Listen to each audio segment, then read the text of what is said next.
Yes, please do. That's a very good question. EdTPA is consequential to you graduating. It might not be the same thing at other universities, but at Gardner-Webb it is. So we have given the opportunity for you to submit it then that due date so that you can get your scores back and have one opportunity to resubmit if you didn't pass and still graduate. If we didn't have the date that we have, then we would not get our scores back. You cannot resubmit until you get those scores back, and you don't even know what to resubmit. So you have to wait, and you have to wait 3 weeks to get it back. So our December graduation date and then our May graduation date dictates when we schedule your submission. Okay, that makes sense. I was just curious. It's a very good question. I'm glad you asked that but that's the way we have to roll with it. And some programs, some institutions do not have it as a graduation requirement. Some institutions have EdTPA, Reading Foundations, and Math CKT as graduation requirements for elementary candidates. Right. We are in the middle. We have EdTPA, but we don't require you to have passed Math CKT or Reading Foundations to graduate. So it just depends on the university and their requirements. That's an excellent question. Don't ever hesitate to ask questions like that. We want to be transparent about why we're doing things. You know, we want you to know the reason behind it. And this one is really to protect you. Hopefully everybody's going to come back and it's all going to be passing and when you graduate. But if not, then it gives us a week, just a week, guys, a week to resubmit and then get our scores back by graduation. So it's a tight framework in there. Can I ask a quick question? Sure. Dr. Weston said that we don't have to have, which obviously we want to have, but per se we don't have the math and the reading foundation done and passed before graduation. Will we still be licensed to teach, or do we not get our license until after that's passed? Correct. You are not licensed to teach. Now, some systems will hire you. Yeah, they'll hire you on an emergency license. Exactly. The emergency license is what it would be. But to get a clear North Carolina license, which puts you in your years of experience, you have to have those passed. Now that's a state DPI requirement. The licensure part is there. And with that, they also include the EdTPA as one of those licensure parts. These things change all the time. And we're constantly getting, directions from DPI of how things are going to go. But as right now, that is the case. And there's a whole new licensure plan being discussed right now. It's been stopped, Yep. I understand at this point, but so, and requirements, DPI could send us an email tomorrow that says licensure requirements for elementary education candidates have changed. Here are the new requirements effective immediately. That's right. Don't we have 3 years technically though to pass those exams? So, like, God forbid we have 3 years. Yes, you do. They can hear you. But listen, guys, we've had some cases where, people have, the further away you get from your classes and knowing and being in those literacy methods classes and those math methods classes, the further away you get, the harder it is. So that's why we have our dates in those methods classes that you at least register and try to take it, because it's fresh, it's there, you've got support. So we don't recommend at all you wait to that 3rd year at all. I just think that would be, not in your best interest. So I'm speaking from personal experience, and I can tell you, do not wait. You will be miserable, and I'm not even exaggerating. I waited a little while till after my methods classes, and it had kind of partially left, let's just say that. And so it was really difficult. And so I would take it as soon as you can after your classes. Like after the first time, I was only like 3 points away, and that irritated me. And I scheduled immediately right after that to retake it. So that's really important. So yeah. And ultimately, guys, you want to be able to be hired next fall with a clean teaching license. Because if an administrator has you with your license clear, having met all the requirements, and they have somebody that's not met the requirements yet, which one do you think they're going to go with likely? Right. It The takes a one with lot of work. everything. It takes a lot of work for central offices to go through the emergency licensure process. So you want to start with those requirements met, if at all possible, because you also don't want to be in your first year of teaching and have that looming over your shoulders. It's also going to throw in a lot of our schools that we work in are Title I's, and because that's federal money, it does make a difference when they're Absolutely. looking at teachers. Absolutely. Yes, it does. Absolutely. Can I ask two quick questions about assignment? I'm sorry. Sure, go ahead. Just for clarity, when you were speaking about that clinical educator and candidate information form, when we fill this out, it's not, is it pertaining to what we're doing this semester or pertaining to student teaching next semester? It's pertaining to this semester. This semester. You're okay. actually going to submit it again at the end of the semester that will pertain to student teaching next semester. Okay, because me and my CE filled it out for this semester and the dates for this semester. Good. The second question I have is on the clinical experience guideline checklist. We've done a lot of this, especially candidates like myself who have been at the same school over and over and over again.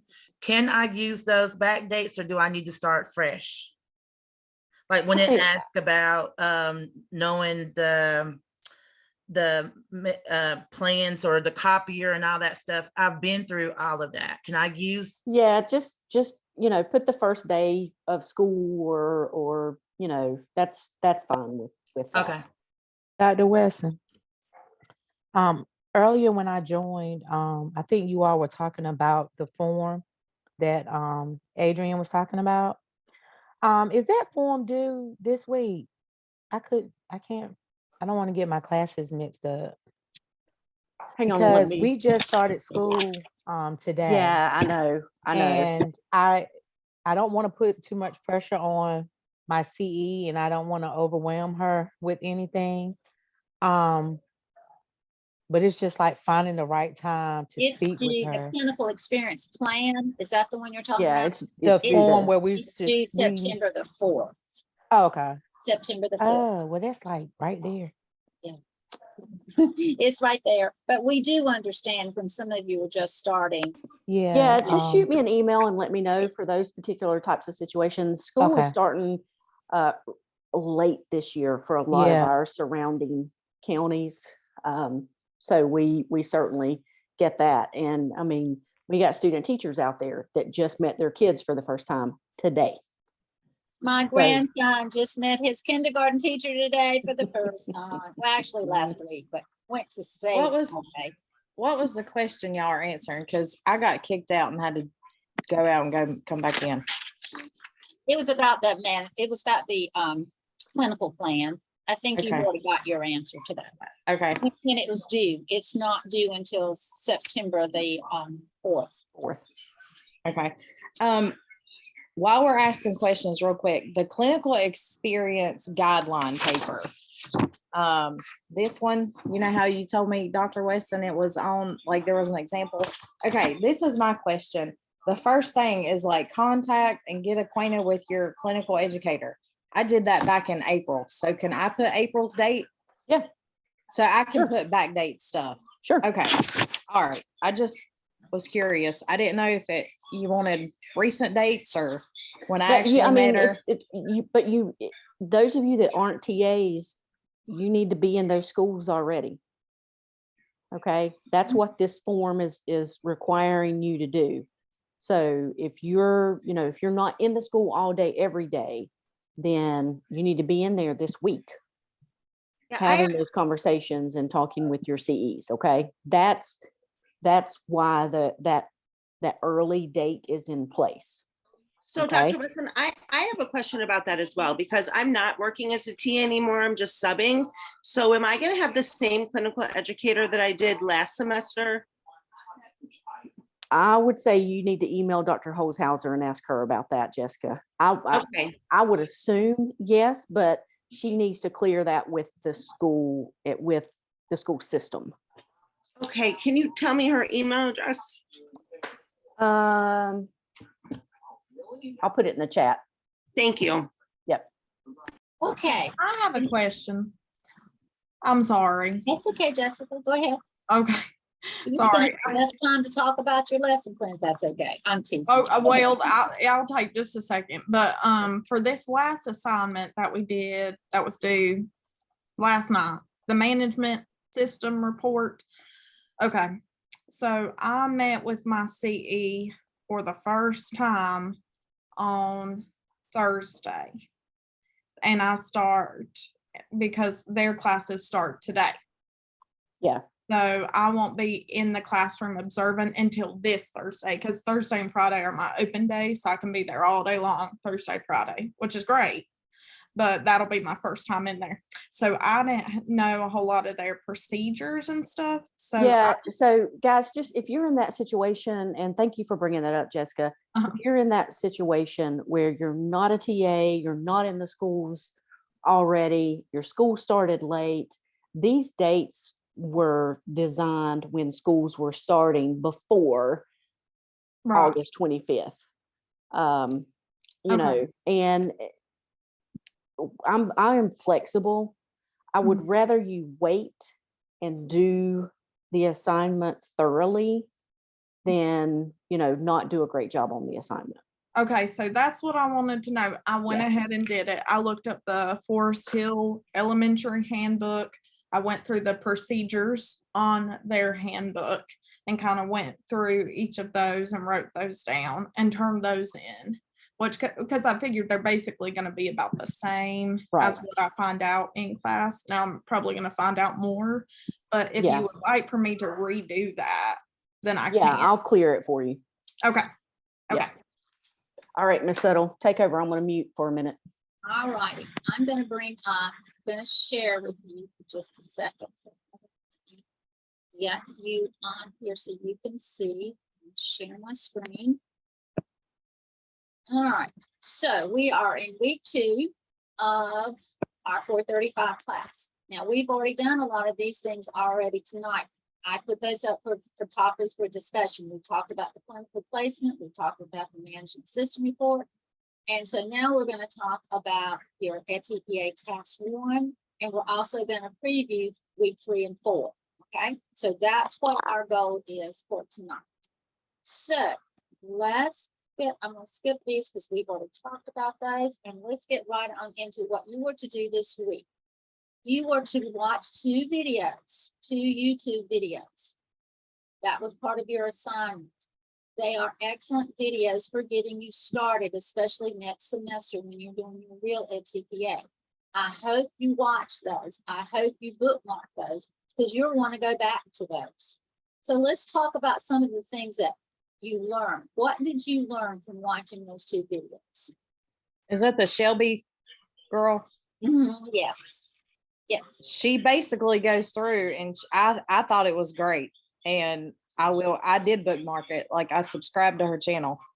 But I thought it was great how she pinpointed that she takes a sticky note and she writes down things to hit those 5s. And so a light bulb went off in my head. So that's what I'm going to do for all of them. Awesome. That was one of the good suggestions, and we're going to get to those on my next slide. That is an awesome suggestion. Now, she's been through it. She got a highly qualified score. She's one that we need to listen to. Now, I've put some other things in here, other tips that I've just collected throughout. Number 1, know the kinds of lessons EdTPA is looking for that build on each other. She mentioned that also. They want engaging lessons. They don't want where you're up there standing in front of the classroom lecturing. They want you to be out there walking around and engaging and asking questions. She also suggested that you communicate with your CE for timing of the video. You need to go ahead now and be thinking, you're coming back in January, boom, when do you want to start bidding on it? We're going to look at a long-range plan next semester where you have 10 weeks of full-time teaching, but you can do some of your videoing before you get to that. So now have those conversations. Look at the pacing guide with your CE. Look to what kind of learning segment you want to do and plan it now. You'll only have to pick one standard. Remember, you're staying focused. Elementary, you're staying focused on either comprehending or composing text. BK people, let's see, I think we don't, yes, we do. You're going to focus on multimodality teaching. Okay, so everybody else is that literacy where you're going to be doing comprehending or composing. One objective. You're going to use lots of literacy supports. You got to look at who is in your class. You have time right now. You can have the same class next semester, which is wonderful. Who's got an IEP? Who's got a 504? Who is in ELL? Who's a struggling leader? Start thinking about the language supports. Watch your CE now. Ask her, what do you do to help those students now? Pick their brains this semester, guys, because they can't help you as much next semester. Ask those questions this semester. You also definitely want to avoid sitting in front of the room looking and just doing your computer. You've got to be engaged. She mentioned in her easy way too to incorporate higher order thinking skills. And I've done something by number 7. Can you see number 7? What's important, not just the higher order thinking questions, what's important in the way I wrote that EdTPA you have to do. Anybody know, looking at number 7? You have to spell out all acronyms. So get in the habit. When you send things to me this semester, I'm going to say you have to spell them out. You can't just put POTS, because when I'm assessing, I might be assessing students that are in California. I don't know what their acronyms are. Somebody from California might be assessing yours. They don't know what ELL means, or they don't know what CE means. So you spell them out just like I did. High order thinking questions, HOTS. Now, in that commentary then, in that task, you can put HOTS from then on if you spelled it out one time.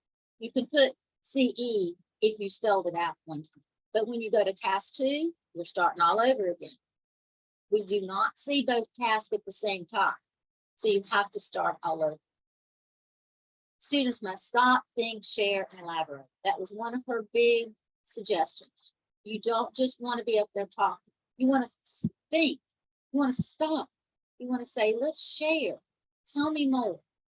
I put this one on here, and I know Dr. Wesson would agree that one of the big things, study the rubric, study the rubric, study the rubrics. So we're going to do that in this class, but you're going to have to really get in there and look at them and align them with what you're going to be teaching.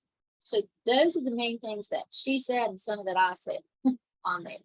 And I think, Nicole, you're exactly right when she said there are some points where you can raise your score. So if you haven't watched this video, I think you probably did. But if You got like a 67 out of what? 73, well, 75? they're What's the 18 score? out of 90. Out of Well, 90. no, she was middle grade, so Okay. That's Because right. 75. She was saying the high score was like 75 or yeah, because she doesn't 73. have a task 4. She doesn't have those task 4 rubrics. Okay. So she could have gotten 15 rubrics with a points of 5. So she could have gotten 75 points total. And she got like 67. Right, which is awesome. So she's giving you So good, that gives me hope for myself. absolutely. But listen to what she said. I said again, study the rubrics and the rubric progression document. In your 435, that rubric progression document is there. I'm going to show it to you tonight. It's going to say, if you want a 2, this is what you would do. If you want a 3, this is what you would do. If you want a 4. When I am assessing, I have that document right by me. That's like my Bible. Okay, I look at that before I give a person a score. Because sometimes I'm wishy-washy. Oh, is it 2 or a 3? Or is it a 3 or a 4? So assessors have been trained to look at that progression and say, this is why. We have to, and we're consistent and rate of reliability. We have been trained to do that. Okay. So you want to make sure you do it too. So she said in rubric 3, she said you can score a 4 on rubric 3 if you explain how. Okay, the how is the key word. You can't just say this, this, and this, and this is this, and talk about it. You have to explain how you're linking your lessons to their personal, cultural, and academic knowledge and assets. How do they link? Not just they do, but how do they link? That can get you a 4. In rubric 6, she said you got to get on the camera, you asking those high order thinking skill questions. You can't just say in your lesson plans, you're going to ask them. Remember, you have to document them in your lesson plans, which ones you're going to ask. But if you don't go in task 2 and talk about them, then task 2 is not going to get you that high score. So whatever you plan, you have to do it on camera. If it didn't happen on camera, it didn't happen. Okay. Be engaging. This is task 2 now, moving on there. Be engaging and have students to be engaged. And mainly too, in task 2, it's a lot about respect. Task 2 is a lot about respect. So you want to say, you know, in this activity, boys and girls, we need to respect each other by. You want to use that word respect somewhere in those videos because you're indicating that you're expecting your students to be respectful. You got to say it. Again, you're going to talk about it some, but you got to say it. That's the evidence that the assessor is looking for. I'm going through all the clips and I'm going to say, there she said it, there she did it, and that's right. And then move on. And then rubric 7, engaging students in learning, provides supportive ties to personal knowledge and assets. Okay, you don't have to do them all, but you do need some of them. You need to know your students' prior knowledge, their cultural background, their personal assets is what do they like. That gets you a higher score on task 7. And then task 8, we've talked about that, deepening those student learning. Tell me more, elaborate, follow those directions, and you will do better if you do that. Okay? Follow up with challenging questions, even for those little kindergartners. Challenge them. Somebody might know that answer. Tell me more, or go to somebody else and say, oh, Peter, you gave a great answer, but I'm going to move over here to Adrian. Adrian, tell me more. So you can challenge the students and you need to see it on the video. So those were her main comments. And she has videos for everything, y'all. Another one, rubric 8, reference in task 2 commentary. You want to say at 2:35, I asked Robert to elaborate. Do you see you're telling the person who's reading it, I asked and elaborated, and I said, tell me more. Put it in your commentary. You want a time stamp. Task 2 is all about time stamping.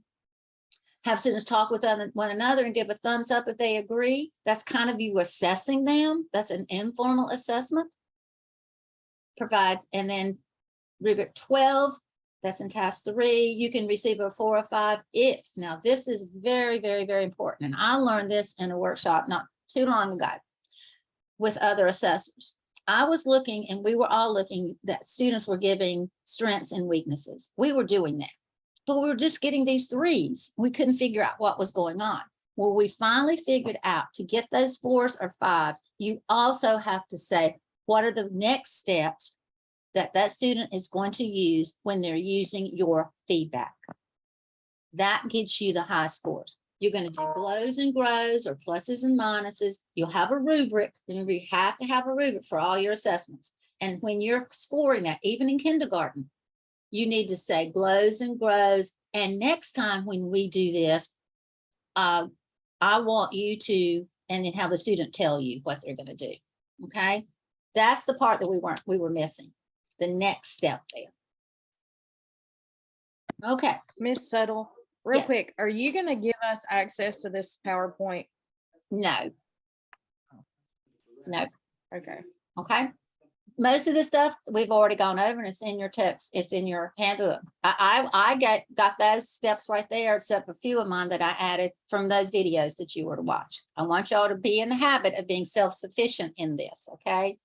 All right, now, we've already talked a lot about these questions. I gave you feedback on all of your task one already on these questions. Go back and read that feedback that I've given you, okay? It's real specific feedback. I spent a lot of time giving you feedback on these questions to say, oh, did you know that there was this in that question? I write these prompts for this assignments, kind of written like EdTPA with some ands and ors. So you got to be real careful that you're looking at that. What you would do this week was just look at your handbook. But what did you need to think about? There were a list of things. What do you need to think about? What the students know, what you want them to know, and how you're going to support them. I'm going to go quickly over these because you've already done that this week. If you have any questions about these as I'm going through them, please stop me. Does anybody have any questions about what let me go back to this one, what they need to think about when you're getting started? Please ask them if you do. What do you need to do? Do you have any questions that you have to have at least 4 students when you are doing your EdTPA? You can have the whole class, a smaller group, but at least 4. And in those 4 has to be an EC, a 504, English language learner, or a student that is struggling. Context for learning, no more than 4 pages. And I'm going to show you one of those in just a few minutes. When we get to some of these parts, I'm going to open them up and show you some examples. Any questions about what you need to do here? There is this. Go ahead. Oh, sorry. So I have set first, second, and third grade in my class, but I'm student teaching for first grade. And so this year, if I don't have any yet students in first grade that have IEPs or 504s, could I use a second grader? No, you don't want to do that. You do not want to do that. I can't. But can you just, what do I put in there if I don't have any yet? Just say, I do not. There are no students with IEPs or 504s in my classroom, but there are struggling readers or struggling learners, and you must have one of those. So in the commentary where they ask about those, you just say there are no students with IEPs or 504s, but you have to have, there's one student in your class of those first graders, I'm sure that's a little bit. Yes, I can do a struggling learner, but I wasn't sure when you were saying IEP. I know right now we don't have any, but we just met them today. Yeah. So. And you might before you student teach next semester too. Yeah. But right now, when you're doing your practice one, you will just say there aren't any, but make sure you make that statement wherever they ask about it. Because that can be one that's an automatic 1 if you don't make that statement. And you're going to put that in your context for learning. Kelly, did you have a question?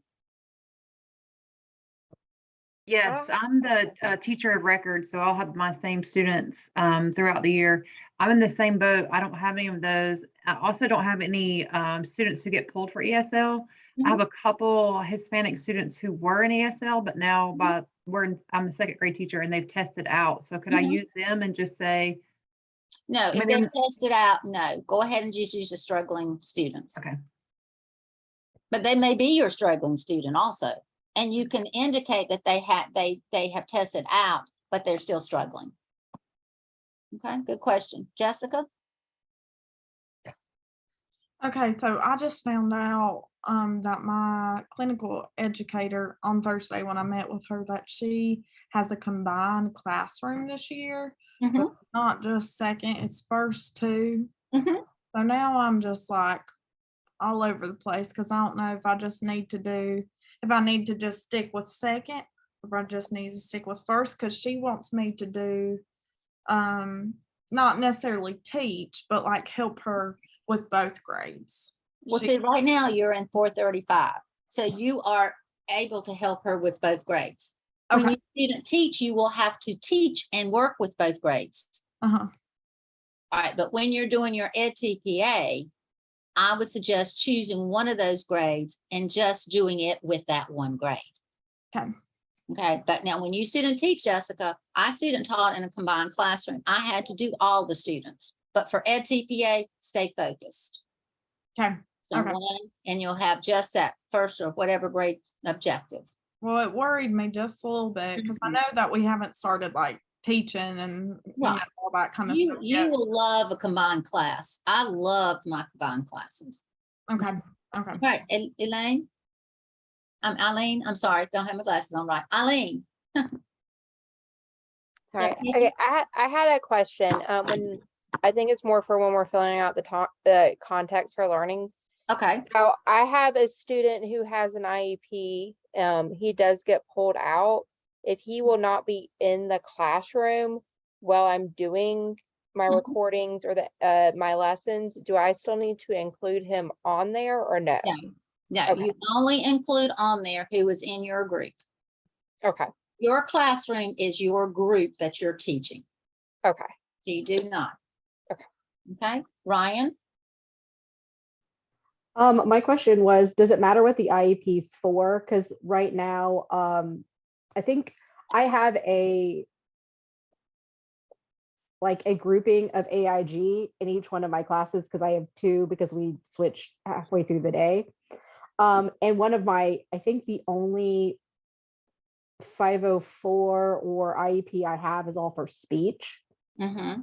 Does it matter as long as it's Well, it Is it doesn't really, documented? but it's going to be difficult for you to do a lot of language supports for a speech, but you can. Now, I you've mean, been, we have, I guess we also have, what they call it MLs now, multilingual Mhm.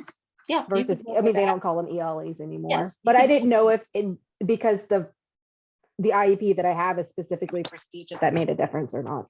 It's still considered okay to use them, but you Mhm. mentioned you have some AIG students. You can also use your I do. AIG student. If they're, because they've already been classified as AIG, right? Yes, I have two, AIG students, Ryan, fall under the Exceptional Children's Program. so I could use, because I have 9 in each class. So I could use a group of 9 specifically for my NTPA. But I wouldn't use all 9 AIG students. No. Okay, No. I'm saying you could, of those 4 students or 6 or however many in there, mhm, you have to have that one that is an AIG. I wouldn't have a whole group of AIG students. They want to see variety. okay. Yes, good questions. Good questions. Now Dr. Weston, do you see any more hands up? I'm trying to scroll. I don't see any more here. I We don't got a see big any group. more. We have a big group, y'all. We're going to be breaking up into smaller groups, but it's hard to see all of your hands because I don't see them when I'm sharing my screen. Okay. All righty. Let's go ahead and go. You have good questions and I want to keep answering them. What do you need to do? Here, you're going to write the lesson plans. You're going to be submitting those to me soon. Okay, for feedback. You want to make sure that each lesson plan is no more than 4 pages. When you send them to me this time, this is like you're doing the real one. Okay, I'm going to be looking at them to say, oh, there's a lesson that has 6 pages. I can't read 2 of the pages. And when that happens, Pearson tells you don't read but 4 pages per lesson plan. So I want you to you're going to use the EdCPA template to send to me, and you're going to put breaks in between lesson plans. Like if you come up to 3.5, that's okay, but then go to page 4 for your next plan. Or if you come up to 4, then page 5 would be your next. So you want to have a break in between them. Okay. All right, then what do you need to do? Of course, you're going to submit the original lesson plans, but if something happens, and we've not had that happen much, but you had to change something, you are given the ability to, you don't go in and edit the lesson plans, but you talk about it in the commentary. If something happens and you can't do what you planned, okay, and you're going to also submit your written assessments. Then there'll be one that you choose for task 3. And that's the one that you'll submit only that one for task 3, but you're going to have all copies for the lesson plans for your part of your lesson plans. I think I got confused there. Okay. Then we're going to go on to what do you need to write? Okay, you had to write the context for learning. You had to write lesson plans and your commentary. But you're not finished with task 1, but that's what you're mainly writing. Okay.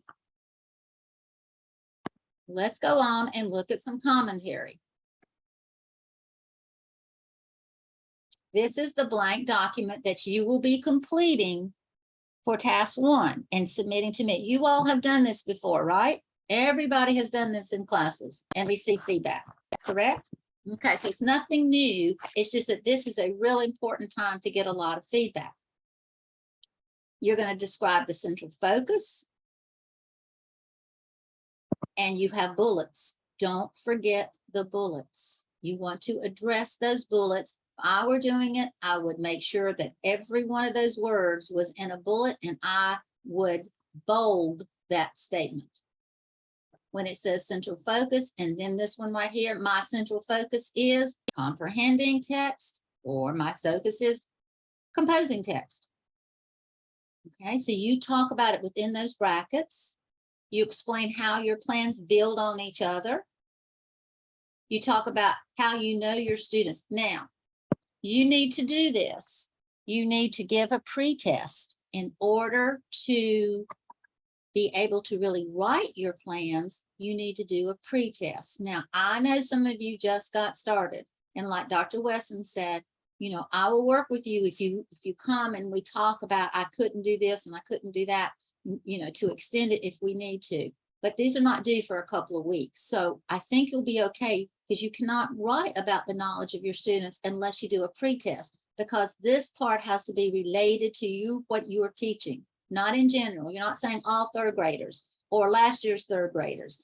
You are saying this group of students. This is what I know from this pretest. I'm going to be doing character analysis. I'm going to give a pretest on character analysis. So it's related to what you're teaching. Now, Ms. Settle, yes. is the pretest included in our plans, or is that something that should happen before? Like, should we write that? It's Okay. Before. Good question. Because your plans are built on that pretest. You shouldn't be writing them until you have the pretest. Good question. Now you might you're going to reference it in your commentary that you gave here. You might reference it based upon my pretest. This is what I know about my students. This is what they can do, and this is what they still need to learn. But you don't have to give it and put it in your lesson plans. The data that you get from a pretest drive your lessons. So if you get everybody knowing a character, then why in the world would you teach 3 lessons on a character? You wouldn't. Okay. And then you're going to write about how do you support them? What supports are you going to give them? And you're going to put research in here, because it says here, in addition, use principles from research. Now, y'all, that gets squashed in there. They didn't bullet that. So don't forget it. Respond to the prompt. So you got to know what's in the prompt. Then you're going to justify their prior knowledge and why you chose what you chose in your lessons. You're going to justify it based upon that pretest. You're going to justify it based upon the interest survey. Remember, you're giving an interest survey too to your students, so that they will know, that you will know that they're all interested in animals, so you choose an animal book, or they're all interested in sports, so you choose a sports book. Okay. All right. Dr. Wesson. Yes, ma'am. All right, Terry, I meant to mention this to you earlier. Do you want to take Terry in a breakout room and work with her, since hers is different? I mean, the E-Core is pretty self-explanatory. Okay. And here's another thing. Terry's intention down the road, I believe, if I'm not mistaken, is to add licensure further down the road. So I think this is good for her to hear. All right, her picture just popped up in front of me just now, and I Yes, thought, I'm sorry. I've been trying to get on the last 30 minutes. I don't know what's wrong with my laptop. So I missed the whole 30 minutes, but I'm on my phone. Okay. But the You can watch the video. Core, I actually went through that yesterday after I talked to you. And I understand it. Okay, perfect. Okay, well, I'll go on. I just didn't want to keep on going on with this, knowing that you were different. I'll keep going on. And that it's just because you popped in right then. I went, oh, I forgot about Terry. Okay, so let's go on with our commentary. When it says justify, that means what? Tell why. You describe and justify. Look for those ands and ors. You're going to have to read these prompts carefully. And guys, when I give you feedback, I'm going to be picky, and I think you're going to want me to be picky. I'm not going to try to hurt your feelings at all. Okay, that's not what this is about. This is about giving you feedback this semester that you can't get next semester. Okay, so if you try to dial me, you need to call me, or you need to text me, or you need to email me. Okay, because it's in your best interest to get as much feedback as you can this semester. Here it talks about those IEPs and 504s. So right here, you're going to first of all say if you don't have any. Okay, and so you're not going to be, you're going to be talking about how you're going to support your AIG students, or you're going to support how you're struggling readers here. And then you're going to talk about common misconceptions. Now here your CE can help you with this one. Describe common developmental approximations or misconceptions that the students may have based upon what you are teaching them, not based upon general things in literacy, but based upon your learning segment. You're going to list the language function, you're going to list additional language demands, and you're going to say how you're going to monitor the student learning. That's the commentary. And I know you have done this before. I just wanted to show it to you before it's due. Okay, questions about that before we keep on going? Okay, then how will your evidence be assessed? Now, it's going to be assessed, of course, using the rubrics. Miss Settle, Yes, I think Maria and myself had a question. I'm sorry. I said I don't see your hands. Dr. Weston's going to have to help me out a little bit with those hands. I'm sorry. I'm sorry, I'm working on those due dates. That's fixing okay. those. No, it's That's okay. All right. I know you mentioned a pre-test Yes. or whatnot to gauge their like prior knowledge. Is that something like we have to provide like, I guess, like documentation of, like to show that we did it? Or do we just say in my pre-test given to You my don't have to show documentation of it. Okay, Okay, gotcha. but you do need to use the data. And remember, it's based upon your learning segment. So what I'm thinking is that if you're giving a post-assessment that you will at the end, then that one would look like the pre. Okay, Okay. all right, Maria, yes. Maria? Yes, thank you so much, Taylor. Does the pre-test have to be from the same book, or is it from a different book that we're going to use? The pre-test is based upon your learning segment. So it would be a different book. It wouldn't be the same book you're going to teach. I wouldn't think. Mm-mm. All right, thanks. General knowledge of what your objective is on your pre-test. Very good question, Maria. All right, I'm going to scroll down and see if I have any more questions before I keep on going here. Because I know we're going to run out of time. You're going to have questions you want to ask. Okay. Hey, real fast, can I ask a question? Sure. Okay, so next week we're starting module 0 within our Wit and Wisdom, kind of to help. I understand it. Mm-hmm. I taught it this. So we're starting to do that. Can I do, since that's kind of our precursor to getting into Wit and Wisdom, I could do like a generic one during that module to then use that as my pre-assessment? You could. The only thing about Wit and Wisdom and that 0, which I know a lot about, it is there's not a specific really literacy skill to teach. But I could do a pre-assessment using that lesson overall to try to say, like, I'm trying to do the characters or whatnot and like themes and stuff like that. That's kind of what I was looking for. Okay. For in module 1. Right. And so say at the tail end of module 0, I kind of assess them on that skill using the book that I used in module 0. If the objective matches, you can do it. Okay. Yes. But remember, you're going to be turning that in soon. So you may not be able to wait till you get that, because that module 0 goes on for a while. Mm-hmm. Okay, but yes, you could do that as long as the objectives. When I looked at wit and wisdom, I'm having a hard time aligning the objectives. But it works. That'll work. Okay. Evidence is going to be assessed through rubrics 1, which is planning. Rubric 2, which is planning for a variety of learner needs.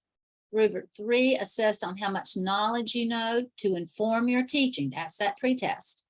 And then you justify why the learning tasks that you planned were based upon prior academic knowledge, personal, cultural, or community assets. And then again, you connect it to research. Whatever you do is research-based. And then rubric 4, identifying and supporting language demands. Okay, and then rubric 5 is planning assessments to monitor. So you have to have the assessments with your rubric, because every assessment that you plan, you have to have assessment for each lesson. You must have a rubric, and that rubric must have evaluation criteria. And I know you've worked on that. I know you worked on it with Dr. Lord in math, and I know you've worked on it with Dr. Betts and Dr. Wesson in literacy. I know you know how to do that. Okay, so this is the time to shine in that. I know you do. This is the document that I've referenced before.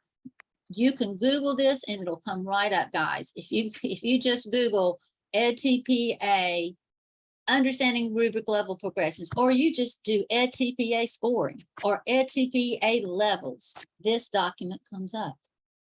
This document used to be one that assessors only had, the ones who were actually scoring. And we said, let's let the candidates have it. So now it's available to candidates. I'm going to scroll down and show you what is so important in this document. This is a document that will tell you what an automatic 1 is. If you do these things, you're going to get a 1. If you do these things, you're going to get a 3. If you do these things, you're going to get below a 3. If you do these things, you're going to get a level 4 or 5.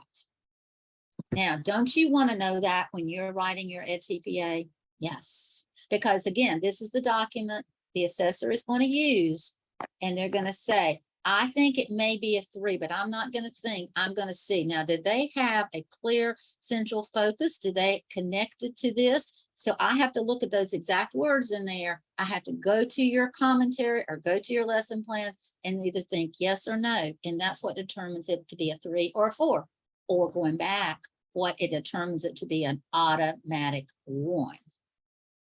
Now, in addition, now EdTPA has added condition codes. Oof, condition codes. We'll talk to you more about those when you get in 450. I'm not even going to go too much into that. But a condition code is when something is not aligned. When you say, I'm going to teach this objective, but your lessons are not on it. Or you say you're going to assess this, but that's not what you taught. So that misalignment gets now what's called a condition code. That's not an automatic 1. That comes back and it says, we're not scoring it. So they've added another layer of scoring, but this document is awesome. And guys, I just want to reiterate what Ms. Settle just said, because it's really, really important this semester and next semester. She used the word alignment. I cannot stress enough how important alignment is in your EdTPA portfolio. Your objective, your standard course of study objective, has to align with your lesson plans. You got to make sure you're teaching that specific objective. Don't bird walk. Stay on that objective. Your assessments for each lesson have to measure that objective. Okay, if you get off of that, you're going to get a condition code, and we've gotten more condition codes in the past, what, Ms. Settle, 3 semesters? 3 semesters, yes. Than we ever have before. So it is really important to remember the alignment in your portfolio. And assessors have just recently, I just finished a recertification with Pearson, and that's one of the big things that we were recertified to do, is to look for condition codes. And We just don't want that because that's hard for us to really see how to improve. Sometimes, I mean, it takes me forever to look through your documents and say, oh goodness, that's why they got it. You know, so we want to make sure that everything is aligned from the start. And Dr. Weston was so smart to say, don't bird walk, don't add fluff. We're not looking for fluff. We're not looking for you to have this elaborate, wonderful, I mean, it's look at the rubric. Look at the rubric, look at the rubric. And that's will get you a passing score, okay? All right, so let me go off of here. So you can Google this document and I can send it to you if you can't find it. I'll be glad to email that to you if you can't find it. Okay, so now what do I need to submit? This is important because when you submit your EdTPA Task 1 to me, and I'm gonna tell you when that date is coming up because it's different from both groups, but when you submit it to me, you have to submit these 5 things. You have to submit your context for learning. Do you all need to look at that? Or are we pretty good with context for learning? Okay, all right. You have to submit your 4 lesson plans in Google Docs so I can give you feedback. You had to submit your instructional materials, your assessments, and your planning commentary. And we just looked at that commentary. I opened it up earlier. So we only have to do 4 lesson plans? I thought it was 5. It's 4. We Okay. kind of changed. You can have, it says 3 to 5. We've always said at least 4. If you want to do 5, that's perfectly fine. Some teachers need that 5th one to get the assessment in. And another thing I want to reiterate, Ms. Settle just said, Google Docs. Yes. Make yourself a Google folder for the class. Make it within that folder. Make a task 1 folder, task 2 folder, task 3 folder, and for those elementary folks, task 4 folder. Give her editing access so she can give you all the feedback that she can muster. Okay, because next semester, we don't even look at it. We don't even see it until the day you submit. And then we Okay. don't do anything with it but say yes. Now, with that being said, one of the weeks before you submit this to me coming up, it's either week 4 or week 5, wherever you are, you're going to peer review each other's. And that's what you're going to start learning to do because you can do that next semester. You can peer review. We just can't edit it and peer review and review it. So I'm going to give you practice in either week 4 or week 5, peer editing. And this is a document that I'll give you that day. This is one that I just came up with called Look Fors. Look Fors. So what am I looking for in the context for learning? What am I looking for in the lesson plans, instruction materials, and assessment? So when we get to that date, when you're doing it, I will share this with you. You and a friend, you and a peer will go in and say, did you select one focus and strategy? Do your lesson plans include 3 to 5 lesson plans with only 4 pages? See, you're going to do this before you send it to me. So when you send it to me, it's final. Boom, it's done.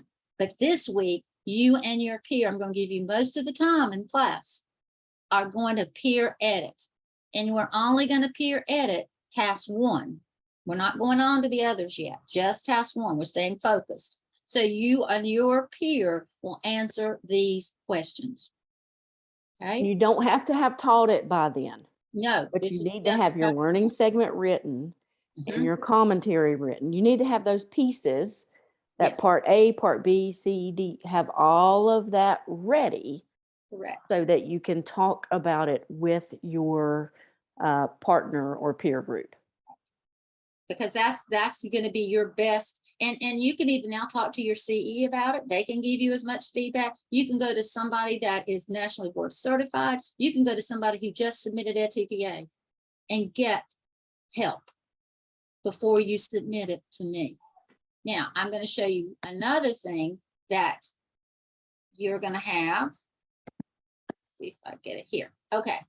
This is called a submission checklist. I'm going to show you this because I want you to start labeling things. Dr. Wesson mentioned doing a Google folder, and this is the reason why. During your real EdTPA, and even this semester, you need to get in the habit this semester of labeling everything correctly. I'm going to send this document to you. I'm going to email it to you this week. Okay. So when you start and you are doing your context for learning, this is what, when you're submitting the real thing that we're checking off. I want you to label it, that file, task 1, part A, literacy context for learning. I want you to label it, task 1, part B, literacy lesson plans for learning segment. I want you to label it, task 1, part C, literacy instructional materials. Part D, I want you to label it, task 1, part D, literacy assessments, task 1, part E, literacy planning commentary. Why do I want you to label that? Why is that? This is the best advice I can give you to get you organized. What else? What else? So we're not digging through files and we know where they are. You're exactly right. I am the world's worst. I need to follow my own directions. I've often said I'm going to put everything, all my Google documents I'm going to put in this file, I haven't gotten there yet. But if I'd have started them out that way, I would have been organized. I'm starting you out this way this semester. Now you're going to have new ones next semester. You will not be submitting any of these. You will not be using this learning segment at all. Does everybody understand that? Or the same objective. No, can't use the same objective. Because I'm giving you feedback. Okay, so you cannot use it. So next semester, you'll need another different Google folder, and you might label it final at TPA, the folder, so you would not. But we've had people, when they come to submit, guys, take hours and hours and hours and hours because they couldn't find something. Oh, it's over here, it's over here, it's over here. So we've kind of gotten through that. So I will send this to you. I will email it to you so that you will have it and be able to use it this semester and next semester. That's my gift to you. I'm telling you, it is a gift because we've been down that road in many hours of not being happy campers. All right. Ms. Settle Taylor's got a question. Yes, Taylor. I've been waiting patiently. This might sound like a really stupid question. So I apologize, but I was looking at the peer like checklist thing you were going over, and it goes back to the pre-test. And I was just curious, can an exit ticket be used as a pre-test or no? No. Okay, that sounds really stupid coming out loud, but It's not a stupid question. An exit ticket is used after you've taught something. Okay. You haven't taught this yet. When you do a pre-test, it's before you teach. Does that make sense? It can be used as an assessment for Yeah, I your started to say lesson. It an can be exit assessment, ticket could be used as an assessment. Yes. but not a pre-test. okay, perfect. Does that make sense? Does that clarify that? Exit tickets are great to Yeah. use, but not a pre-test. Yeah. Okay. Now, this is important. Yes. You got another Quick question? question. Did I hear you or I may have misheard you, but I've seen in some instances, a pre-test is the same as, or looks the same as the post-test. It can be. Can you do, But can we do now that? think about this, Adrian. Now, Uh-huh. you're going to have 4 lessons. So each lesson is going to have a little bit of an assessment in it. Now, your last one might not be the one that you use for EdTPA. You might like this 1, 2, and 3 rather than 4. So you want to take something from all of those if you're going to use one other one. So your data would match and align. So Mhm. yes, you can use similar. Pre and post can be very similar. Just make Okay. sure that you include everything from every lesson. Okay. Okay, does that help? Yes. Okay, good question. Do I have any other hands? Or just speak out if I do. Okay, now, I hope this is right. I went through the document today. We are working on these dates, but this is what I think it is right now. Next week, we're going to break you up into 2 groups. Okay, this was the last week we're going to be together. And probably the end, we'll come back together. We got to work on that, Dr. Weston, to get all these things in here. Because we're Yeah, gonna remember though, it's not next week. Next week is Labor Day. It's the week Right, after I'm sorry. next. Yes. We're gonna have to look at our schedule, but for next week though, you do have some things due in Blackboard. You have your clinical experience plan and you have the classroom management plan. Okay, so those are due in Blackboard. Even though it's no Zoom, you still have assignments.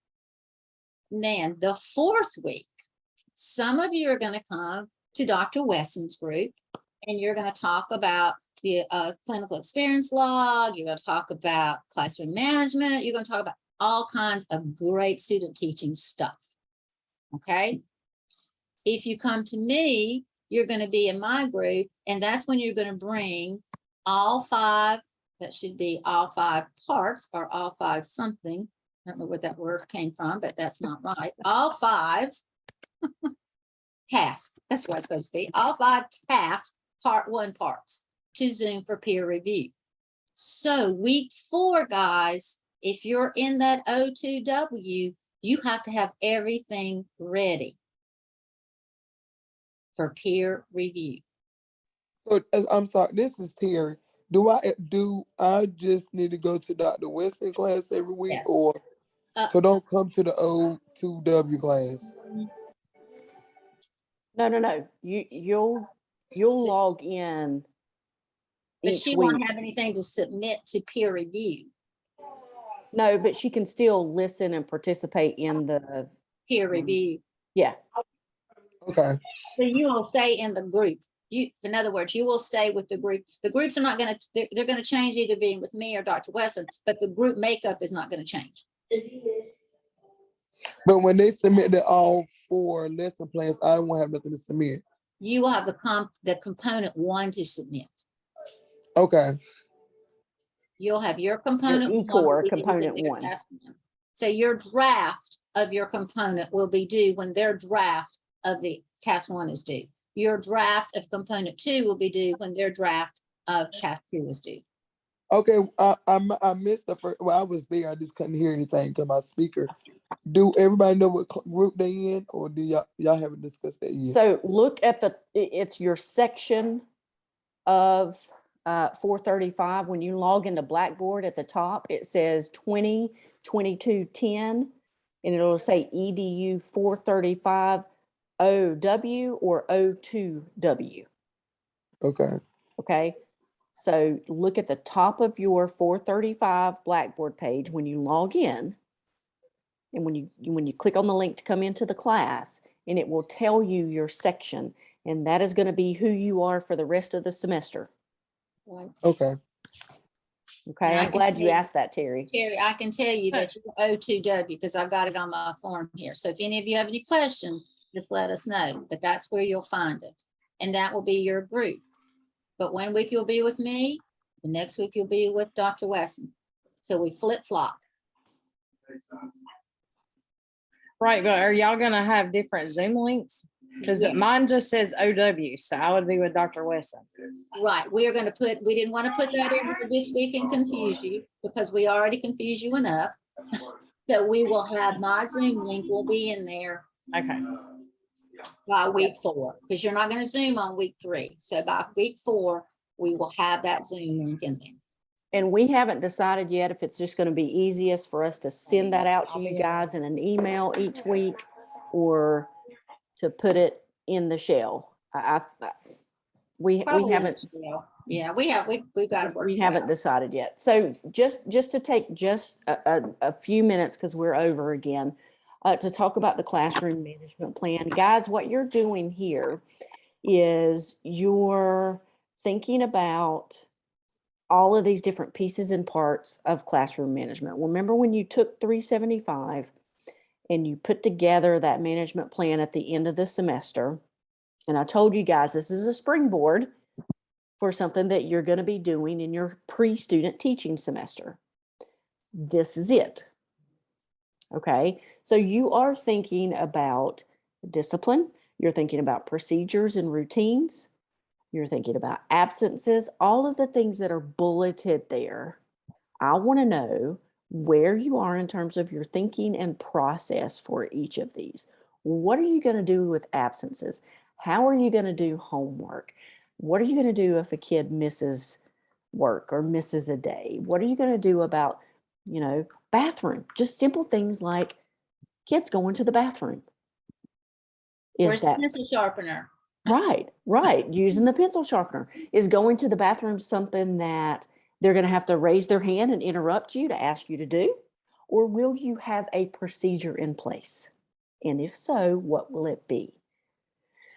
So you're basically taking those things that you thought and started processing and kind of putting down on paper in 375, and you're extending them based on the age of the groups and the kids that you have now. Because in 375, that wasn't your pre-student teaching semester. Right now, you've got to think about this for your first grade classroom, your kindergarten classroom that you're placed in for this semester and will be student teaching in next semester. I've got everything bulleted out there for you guys. So if you follow this bulleted list and you tell me about your discipline plan, you tell me about your procedures, you're going to be fine with this assignment. Just be thorough with it. Okay. Be So do we have to specific, write a paper? be concise. Okay. Be concise yet thorough. And I know, Nicole, I don't want it in a narrative. Okay. Okay. You can bullet each one and tell me, how are you going to collect papers? What's going to be your routine for that? How are your kids going to go to the bathroom? Next bullet. What's your procedure for that? Okay. I'm not looking for a dissertation here, guys. Can I do it in I'm teaching music this year, even though I'm birthed to kindergarten, or do I need to do that in the pre-K or kindergarten class? Or can I tell you how I would do it now since I'm in my music? Because my behavior plan we had turned in yesterday, I did it based on my music class this year. Like that's what I'm, Yeah. That's I don't know, Ms. Soto. What do you think about that? That's a tough one because next semester you're going to not be in that music class. Well, but she's non-licensure, so she has a little different of a, I would say do it where you are now. I would too. Do it where you are now, Terry. Because I told the lady that was over pre-K at the central office that I might be shadowing her some next semester. Because I remember you saying something about it. She said it was fine because I got really connections with my school and district. Right. So do what I'm doing now, and then you would next semester. We'll talk about that when we get to next semester. Yep. Okay, Dr. Weston, Rachel had a question. Can we resubmit if we have already turned it in? Yeah, if you need me, if you've already turned, you guys, why are you turning that? It's not due until next week. We haven't even talked about it yet. I know y'all trying to work ahead, but whew. Listen, if you need me to clear, I see you, Rachel. If you need me to clear something, just send in. Same thing, I'm sure for Ms. Suttle as well. Just shoot us an email and we'll go in and clear it out. I think that I have all of the dates now for the first 7 weeks. Ms. Suttle, fixed. So you guys should be able to see those. And do we have to see? Well, we'll talk about it later. I did it in both. I did it in both classes. Good. Yep, Now, both sections. can I piggyback on that scripting? I do not want y'all to script your lesson plan. I want it in bullet.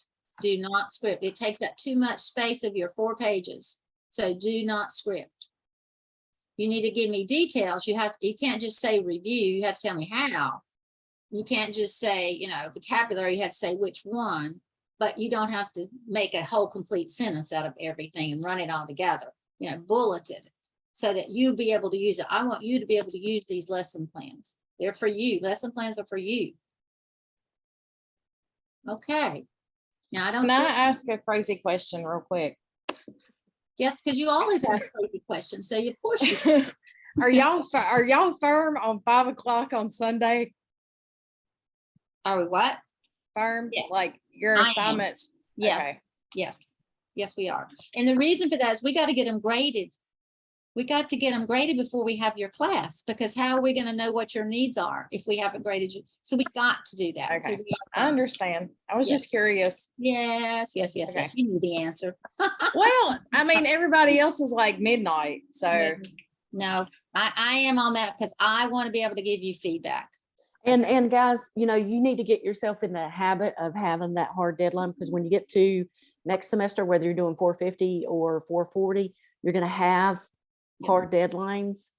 And you're gonna have to have those lesson plans submitted by whatever your university supervisor tells you, and you don't want to be late. Because And in the I- future, whatever your principal tells you, and I can say myself, when I was a principal, deadlines were deadlines because I had a report to fill out and turn in. So the deadlines were important. And so you need to know that from your future principal too. Okay, I was just curious. All right, so Good question, we just Nicole. as a reminder, we do not Zoom next week because it's a holiday. But you, like Ms. Settle says, you click on your week 3 folder and you've got some things in there that you're going to be doing. When I meet with your group again, whether it's week 4 or week 5, we'll talk about and take a deeper dive into SMART goals, and you'll start thinking about your PDP, your professional development plan. All right. So happy Labor Day next week. We'll miss meeting with you, but I Oh, hope and they're that gonna you- miss us so much too. I I know, know. I If know. if we I hope need that to you have guys an have a extra Zoom, have a just let good us Labor know. Day. And it's my birthday. My birthday falls on Labor Day this year. Oh, well, happy Happy birthday next week. birthday. I'm 29 again. Can I ask this? On my list of attendance, Bella, I didn't see Bella. Is that I- correct? That's correct. I sent an email. Okay, and Kristen. Kristen Jones. I just wanted to make sure I didn't miss you. And Lindsay, Now Lindsay, she was in my last class. I'm sorry. She might not have been in this one. yeah. She's not, right? So okay. Dr.